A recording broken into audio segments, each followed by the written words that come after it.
everyone, most especially Sir Clark Esplanada. So first thing, I'll introduce myself. I am Kaye and Pablea from BSIT, OLAU211E005. So today, I will discuss to all of you what is the chapter 6, which is the Python functions.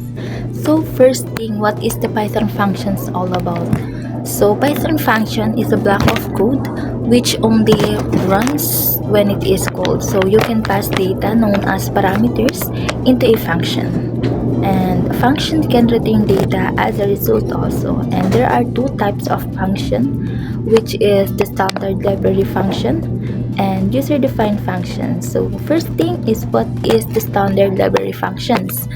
So this is our built-in functions in Python that are available to use, while the user-defined functions can create our own functions based on our requirements. So for example of Python function declaration, so the syntax to declare a function: def function, name, arguments, and function body, return. So here, def is a keyword used to declare function, and function name, any name given to the function, while arguments is any value passed to functions, while return optional, and this is returns value from a function. So why do we need functions? Because you only invoke the function by using them as tools to make life easier and to simply time consuming and tedious task. So where do the functions come from? So in general, functions come from at least three places, which is the Python modules code.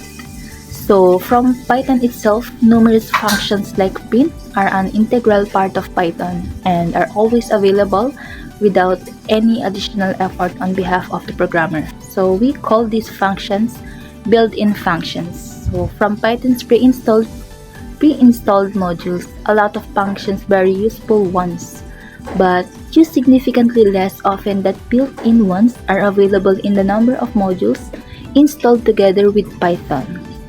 So the use of these functions requires some additional steps from the programmer in order to make them fully accessible. We'll tell you about this in a while. So directly from your code, so you can write your own functions, place them inside your code, and use them freely. So there is one other possibility, but it's connected with classes, so we'll omit it for now. So this is what the simplest function definition looks like. Def function name, function body. So it always starts with the keyword of def for define. Next, after def goes the name of the function. The rules for naming functions are exactly the same as for naming variables. So after the function's name, there's a place for a pair of parentheses.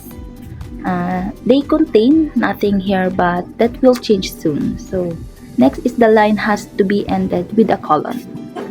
So the line directly after def begins the function's body, and this is a couple, at least one, of necessarily nested instructions, which will be executed every time the function is invoked. Note, the function ends where the nesting ends, so you have to be careful. So we're ready to define our prompting functions. We'll name it message. Here it is. Def message, close parenthesis, name, close parenthesis, with enter a value. So the function is extremely simple but fully usable. We'll name it message, but you can label it according to your taste. Let's use it.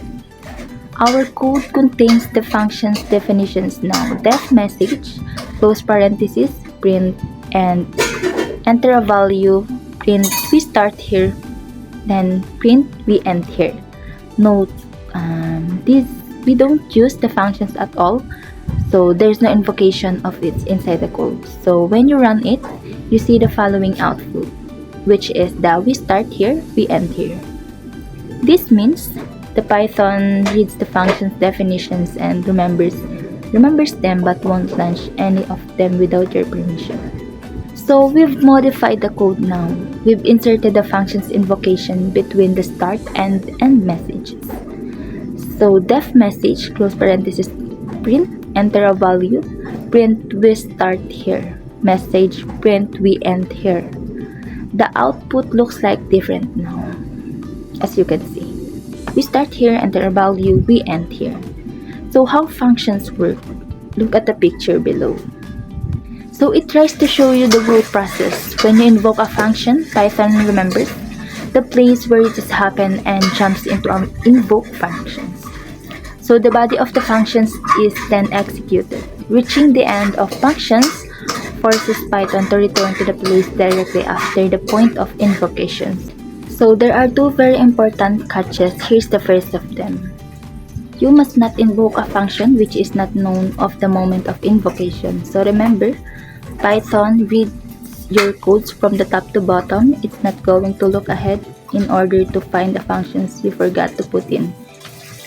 So the lesson 2, how functions communicate with their environment. Parameterized functions. So the function's full power reveals itself when it can be equipped with an interface that is able to accept data provided with the invoker. So such data can modify the function's behavior, making it more flexible and adaptable to changing conditions. So a parameter is actually a variable, but there are two important factors that make parameters different and special. So parameters exist only inside functions in which they have been defined. And the only place where the parameter can be defined is a space between a pair of parentheses in the def statement. So assigning a value of parameter is done at the time of the function's invocation by specifying and corresponding argument. So don't forget the parameters live inside functions. So this is their natural environment, while the arguments exist outside functions and are carriers of values passed to corresponding parameters. So lesson 3, returning a result from functions. So effects and result, the return instructions. All the previously presented functions have some kind of effect. They produce some text and send it to the console. Of course, functions, like their mathematical siblings, so may have result to get functions to return a value. So, but not only this purpose. You use the return instructions, and this word gives you a full picture of its capabilities. So note is a Python keyword. So that's it. Thank you for listening on my discussion of chapter 6, which is the Python functions.